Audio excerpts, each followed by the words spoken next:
Okay, if you look over on the left-hand side of your chart, you'll see the money lines. The money lines will rise up from the head and spine line, travel up towards the mercury finger, the pinky finger. These lines will reflect how many income streams you'll experience at any given time. The timeline starts at around age 20 at the head and spine line, and when it transverses that heart line, that's about age 45. And the area between the top of the heart line and the bottom of the little ring around the little finger is the late 40s and up into your 50s, 60s, 70s, and 80s and beyond.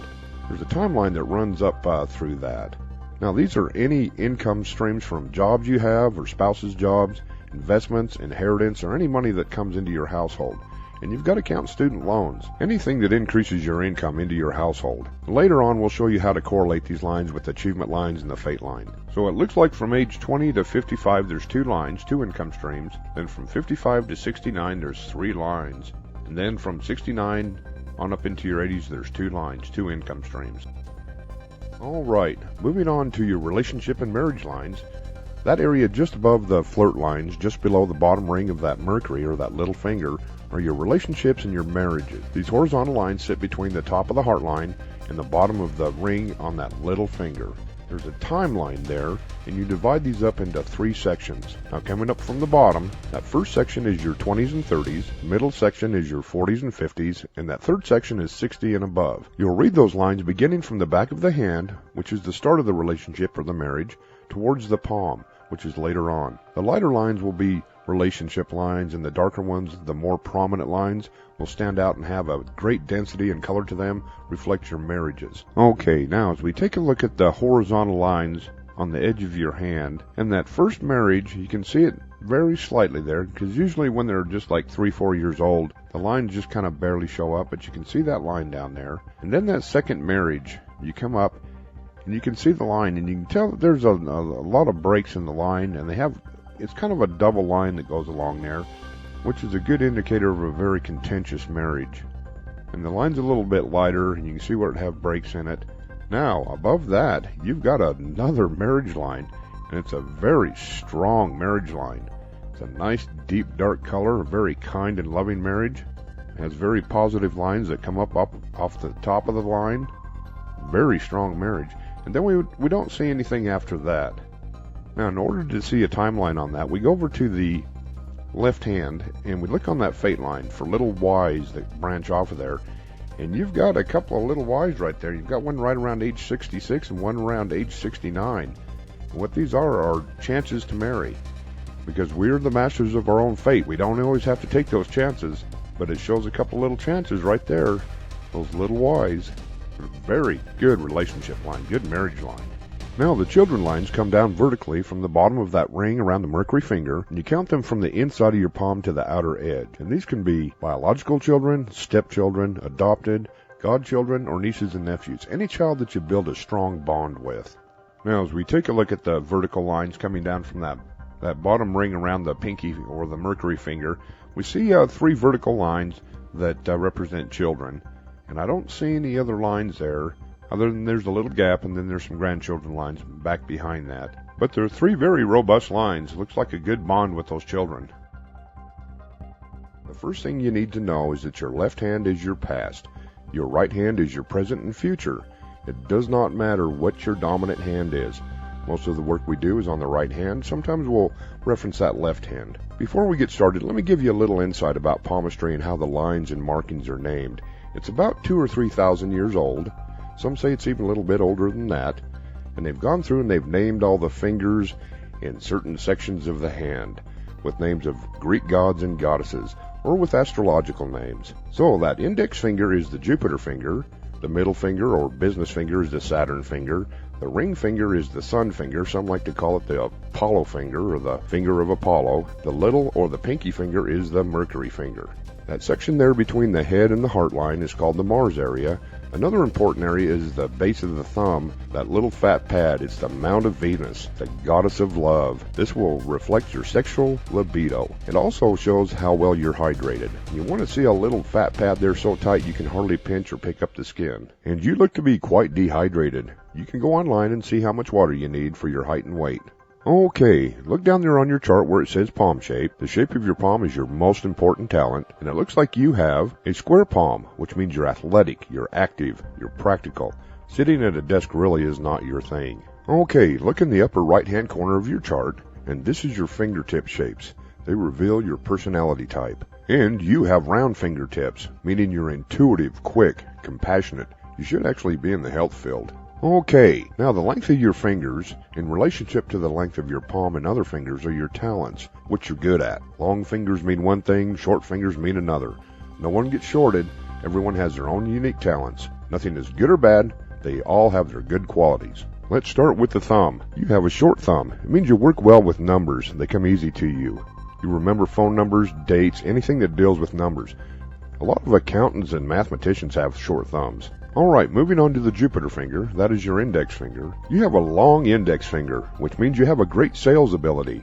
These are fingers of politicians, teachers, supervisors. It's a leadership finger. Okay, your business or your Saturn finger. Now this is the finger that is the basis of all measurement for all the other fingers.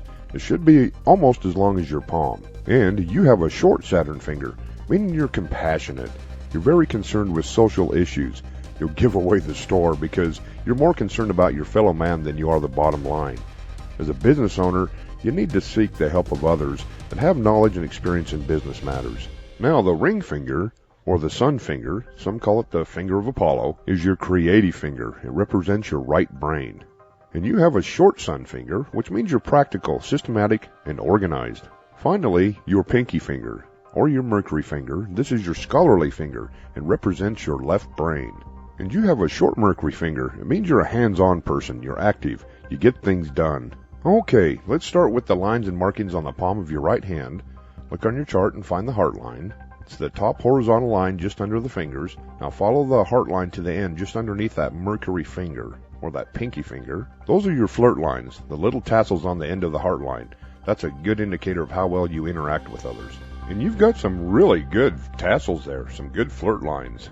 It means you do interact well with people. Even though you're kind of a private person, you don't really put yourself out there to meet new people a lot or to interact with them. But when you do interact with people, you do it well.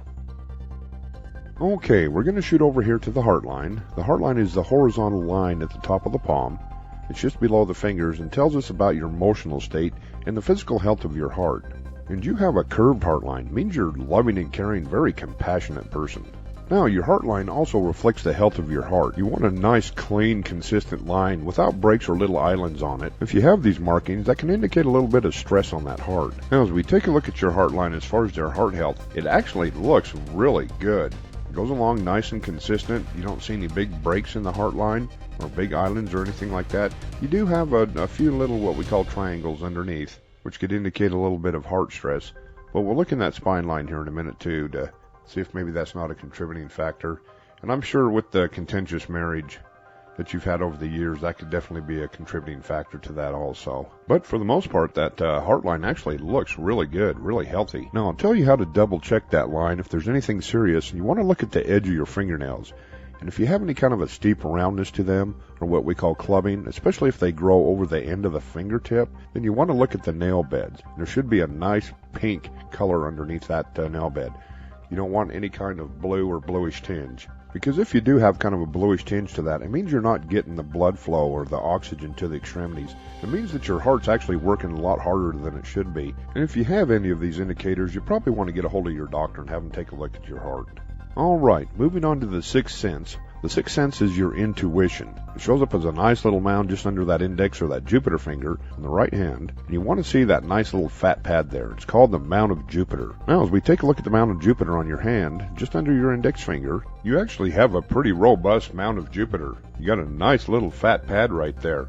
Even though you're dehydrated, which kind of flattens it out a little bit, you got a pretty robust Mound of Jupiter. It means you've got a pretty good sixth sense, a good intuition. Let me tell you how to use or develop that intuition. Whenever you have a problem that seems difficult to solve, find a nice quiet room in the house, one without distractions, and sit down, turn off the lights, relax, and quiet your mind. And when you're nice and calm, ask out loud for a solution to your problem. Then put it down and out of your mind and walk away for about probably 30 minutes and let your intuition and your subconscious work on that answer. And when you come back to it, you should have an answer. Listen to the small promptings, the still small voice in the back of your mind, and you should receive an answer fairly quickly. And this actually works really well at night. If you do this just before you go to sleep and let that subconscious mind kind of work on that overnight, you'll find that when you wake, you have a good answer to your problem.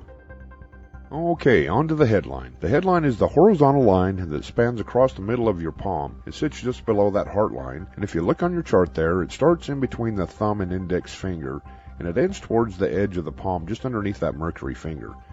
Now this line represents your intelligence, or better yet, how well you use your mental energy. The straighter across the palm that line goes, the sharper you are. If it dips down just a little bit at the end, or even a lot into that luna area, that little fat pad just that runs vertical up to that little finger from your wrist on the outside of your palm, it can indicate a little bit of depression or brain fog. And this is when your mind just doesn't quite work at its peak performance. And this can be related to other aspects, other markings that are around the head and spine line, and we'll talk about those in a minute. Now, as we take a look at that headline, your headline shows that you're actually a fairly intelligent person. It means you use your mental energy well. Now, when you get out on the end of that headline, underneath that mercury or that pinky finger, you can see where you got a couple of little dips that go down into that mount of the moon, or what we call the luna area. And that would indicate a little bit of depression, a little bit of anxiety. Let's see, let's go look in that left hand. Oh yeah, that left hand looks like it used to be a lot worse. It actually looks like it's getting a little better now. And then we'll look in that spine line here in a minute and see if that's maybe not a little bit of a contributing factor. But for the most part, fairly smart headline. Okay, now the spine line, which is also called the headline, reveals the health of your spine. And it'll show if you have problems with vertebrae or discs in your back. It will show if they are subluxated. And what this means is they're turned out of place, or they could be damaged, or you could have a condition such as scoliosis or a twisting of the spine. It starts right there between the thumb and index finger, or the Jupiter finger, and travels across the palm just under the mercury finger. Now pull up your spine chart. It's called the chart of effects of spinal misalignment, and that section underneath the index finger, if you're on your spine line underneath the Jupiter finger, that represents your cervical spine, kind of that neck area, that 1C to 7C, and it goes down to what's called the dowager's hump. This is the hump that you see in older folks when they're walking around and they're kind of bent over there at the neck, just under the bottom of the neck and the top of the back. That's where your cervical spine is. Then the area just underneath that Saturn or that middle finger is your thoracic spine. This is your 1T down to your 12T. That's the back that goes all the way down to your waist. Then there's that area underneath the sun finger or the ring finger, and that's your lumbar area. This is 1L to 5L. This is kind of your waist and your hips. Then of course you go down to your sacrum and your coccyx to the tailbone, which is underneath that little or that mercury finger. Let me tell you a little bit about Kat has a master's degree in health education, and when she was going to college, she was developing her craft in hand analysis, and she came across a book from a longtime doctor, Dr. Eugene Scheinman, and he talked about how your spinal health absolutely shows in your hands, and working with Kat over the years, it's proven to be very real and accurate. And I always get a little chuckle when I hear back on some of the past clients that have taken their charts to their chiropractor or their physical therapist and having an evaluation, and the medical care provider was amazed how spot on the charts were. Okay, let's look at your chart. If you look over there on the left-hand side of your chart, you'll see an image of a spine, and you can see where Kat circled some of the vertebrae. And oh my gosh, my dear, you've got a lot of things going on with your back. Let's see, look in your information. Yeah, looks like you've a couple of failed back surgeries and some disc problems. But if you look up there at top, it looks like that 1C, well, that whole neck all the way down from that 1C, 2C down to the 2T in your thoracic. Looks like you're all turned out of place there. And then that 5T down to the 9T, and then all the way down through that lumbar region. And then if you look over to the right, it'll show the parts of the body that affects. And of course the effects are the symptoms. That 1C, 2C, when that's out, that really plays a factor in depression and anxiety. And then we talked a little bit about where you had a little bit of stress on that heart. If you look there at that 2T, and that can definitely contribute to that heart stress, along with some chronic fatigue and anxiety. Now let's see, I think you said that you're involved in a little bit of craniosacral therapy. Oh yeah, right there, Reiki and craniosacral therapy. So you're fully aware of how this can affect, but this is what shows up in the hand. And I hope you're getting with your colleagues to kind of get that straightened out. We found a lot of times over the years that really anybody that knows craniosacral work is about the only ones that can get that 1 and 2C vertebrae pop back into place. So definitely get with your colleagues and get that taken care of, and see if we can't get these lines to kind of clean up in that hand. I know the ones that are damaged, there's not a lot you can really do with that, although they do have a lot of new therapies that are actually working very well with joint and disc regeneration. I actually have a shoulder that's got bone on bone, and over past few years they've been giving me those cortisone shots, and it just seemed like it's getting worse and worse. And then I found a doctor that does glucose injections and ozone therapy. And I'll tell you what, it's made a big difference. So that's something you might look into or consider. And I've seen many of Kat's clients and people she's done readings for. They'll take these charts down and show it to their doctors, and it's kind of a funny story how people will come back and their doctors are just amazed how accurate these spine charts are. Now, you also have a health line that correlates with the head and spine line, and this line represents your general health. It starts at the bottom, kind of center of the palm, and it rises up towards that mercury or that little finger, and it stops at the head and spine line. And it should be a nice straight line without breaks or islands. This shows the health of your gut, like your stomach, your intestines, gallbladder, and the internal organs, and really more specifically your digestive system. If that line looks healthy, your general health is usually pretty good. Now, as we take a look at that health line, your health line goes up there towards your mercury finger pretty good, but then it kind of breaks, and you can see where it breaks into a few lines there. So it's kind of fussy line. That would indicate a little bit of stress on those internal organs, more specifically on that digestive system. But I think the more you work with getting your spine adjusted and getting everything addressed in that, you find that these lines clean up really good. All right, let's move on to your achievement lines. Now, these achievement lines are small lines that rise up off the top of the lifeline, and they travel up towards that Saturn finger.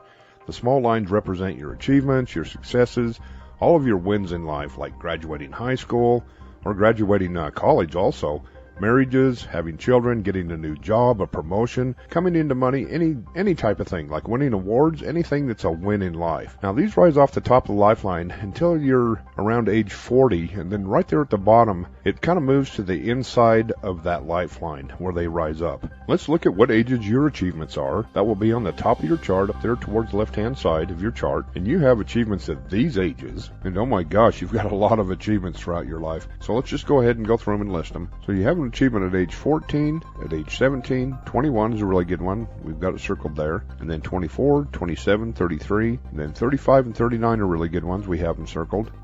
Age 42 and 51, 55 is another good one. It's circled. Then 59, 63, 66, 69, and 74.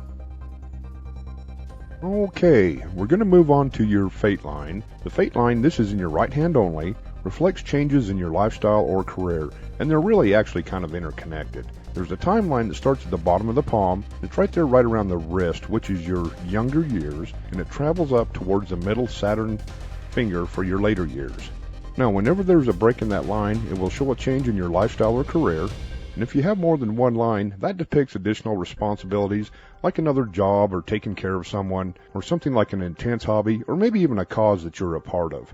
Now, this fate line will also show how long you'll live in your present state of health, and this is barring any foreseen accidents or disease. Now, that fate line starts at the base of the palm and travels up, and if it starts right in the center, you're kind of a private person. If it starts on the outside, you're a social person. And your line starts in the center, means you're a private person, meaning you prefer not to be around a lot of people most of the time. You're really kind of an introvert. Okay, now if you look down in the bottom right-hand corner of your chart, you'll see the fate line, and this is changes in lifestyle or career. And they're really both kind of interlinked. So it looks like from age 20 to 33, there was one line, one job. And it looks like you've got changes there at age 24, 27, and 31. Then from 33 to 48, there's two lines. And like we talked about before, this could be two jobs, or maybe a job in taking care of someone, or a job and a cause you're working on. And it looks like you've got changes there at age 35, 39, and 48. Then from 48 on up into 69 is three lines, with changes there at age 59 and 63. Then from 69 on up into your 80s, there's two lines. Then that line goes up to about age 90, and that's where it stops. Okay, now we talked about how to kind of put these money lines, achievement lines, and the fate line together. And I'm not going to go way back from 20. You can kind of go back there and compare that. Let's start here right around age 55. and it looks like that's when you had a good achievement, and that's when your income streams increased. And these, like I say, these ages are approximates. And then you've got that achievement there right around age 63. Looks like it changed your lifestyle a little bit. And then with this achievement 66 and 69, these are probably your chances to marry right here. So those would be achievements. And then, of course, you've got a big achievement there at age 74. So that's how you kind of put these lines together to see the big picture.